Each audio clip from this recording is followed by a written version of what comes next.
Pandemik COVID-19 mengubah segala kelaziman kita. Aspek kehidupan kita perlu disesuaikan dan diubah. Itu antara perkara yang kita lihat apabila berlakunya PKP ini. Kami di Kementerian Pendidikan duduk bersama dan berbincang. Kita sedar isunya, kita sedar akses pelajar terhad. Assalamualaikum warahmatullahi wabarakatuh. Saya Abdul Rahman Putra Bihan Sarfil sebagai jururamah. Saya di sini akan menemu ramah 3 individu untuk menekan tentang belajar secara online dan belajar secara fizikal. Baiklah, sebelum kita memerlukan berbagai soalan atau untuk mengenai tentang maklumat tentang belajar secara online, saya akan memperkenalkan Joe Fazil untuk menceritakan kita tentang pengenalan dan cabaran belajar secara online. Baiklah, persilakan Joe Fazil untuk menceritakan kepada kami. Krisis global akibat penularan wabak COVID-19 bukan sahaja menyebabkan pembelajaran dan pengajaran secara konvensional tertangguh, bahkan menjadikan tugasan guru dan pelajar semakin mencabar apabila mereka perlu menyesuaikan diri dengan norma kehidupan dan kebiasaan baharu yang memerlukan proses pengajaran dan pembelajaran dilaksanakan secara dalam talian. Konteks pendidikan masa kini memerlukan guru serta pelajar menguasai dan mempunyai literasi teknologi komunikasi dan maklumat. Semua guru perlu meningkatkan ilmu, keupayaan, kemahiran, perubahan sikap dan kesiapsiagaan dalam menerima norma baharu dalam pendidikan, terutamanya pembelajaran dalam talian. Kesiapsiagaan ini akan dapat dilihat perubahan dari aspek pengajaran, pentaksiran dan penyampaian ilmu yang mencabar tugas keguruan. Guru perlu mempunyai anjakan paradigma dalam menyiapkan generasi yang selit teknologi maklumat. Ini penting dalam menyiapkan pelajar dalam menghadapi cabaran revolusi industri 4.0 dan bersedia menjadi generasi digital. Antara cabaran yang dihadapi oleh guru dan pelajar ketika pengajaran dan pembelajaran secara dalam talian ialah capaian internet. Tanpa internet yang kuat, guru tidak dapat menyampaikan ilmu dengan lancar, manakala pelajar akan mengalami kesusahan dalam mendalami ilmu. Kadangkala ini merupakan luar kawalan pihak kerajaan. Kesannya, pelajar akan mula mencari sebab untuk tidak menghadiri kelas dan menyebabkan mereka ketinggalan dalam pelajaran. Seterusnya, sudah terang lagi bersuluh tanpa peranti digital pintar, bagaimana pelajar ingin log masuk ke dalam kelas, menyiapkan tugas yang diberikan oleh guru dan juga menjawab peperiksaan. Tetapi cabaran bagi mereka yang lengkap dengan peranti digital pintar serta internet adalah ketidakpastian dalam menggunakannya. Ini dapat dilihat terutamanya dalam kalangan guru yang dikategorikan sebagai orang lama. Cabaran bagi mereka adalah untuk menyesuaikan diri dengan aplikasi seperti Zoom, Google Meet dan lain-lain supaya kelas dapat berlangsung dengan lancar.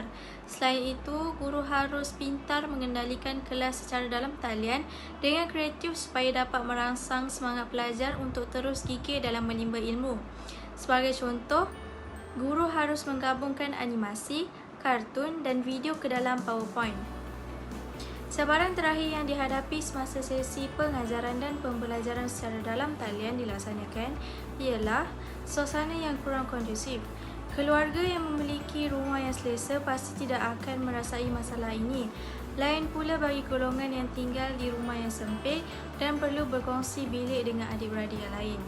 Hal ini pasti menjadi antara cabaran pembelajaran atas talian buat mereka. Tambah lagi, pelajar yang menghadapi peperiksaan besar seperti SPM.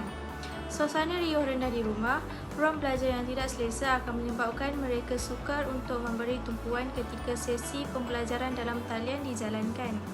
Selain itu, dikatakan ada juga segelintir ibu bapa seolah-olah tidak memahami dan memberi tugasan rumah ketika anak perlu menyertai kelas dalam talian. Jika dibiarkan secara berlarutan, anak-anak ini pasti akan berasa tertekan dan tidak lagi berminat untuk belajar.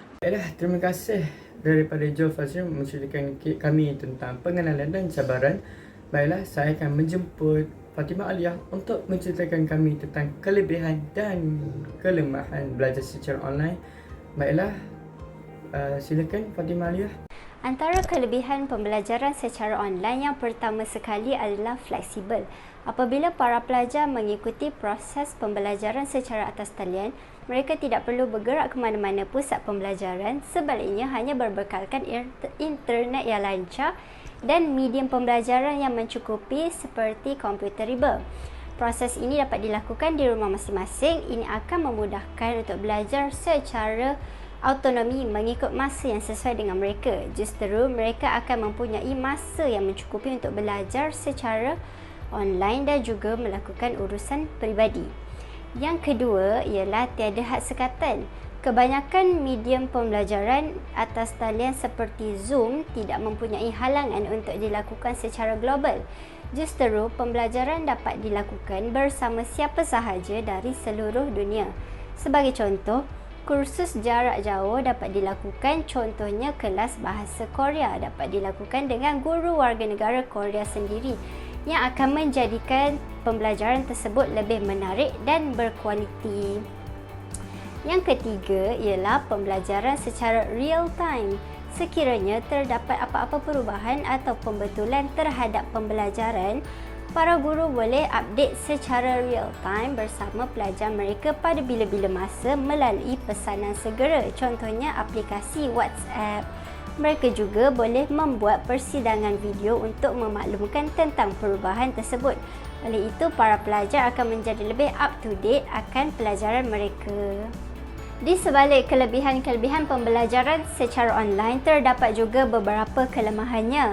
Yang pertama ialah tidak sesuai untuk beberapa bidang. Seperti yang kita tahu, beberapa bidang kursus pembelajaran akan memerlukan bahan pembelajarannya yang tersendiri. Contohnya, bidang sains memerlukan makmal untuk melakukan eksperimen. Manakala bidang mekanikal pula memerlukan bengkel untuk melakukan aktiviti praktikal. Justru itu, pembelajaran secara online tidak sesuai bagi mereka. Yang kedua ialah masalah maklum balas pemahaman.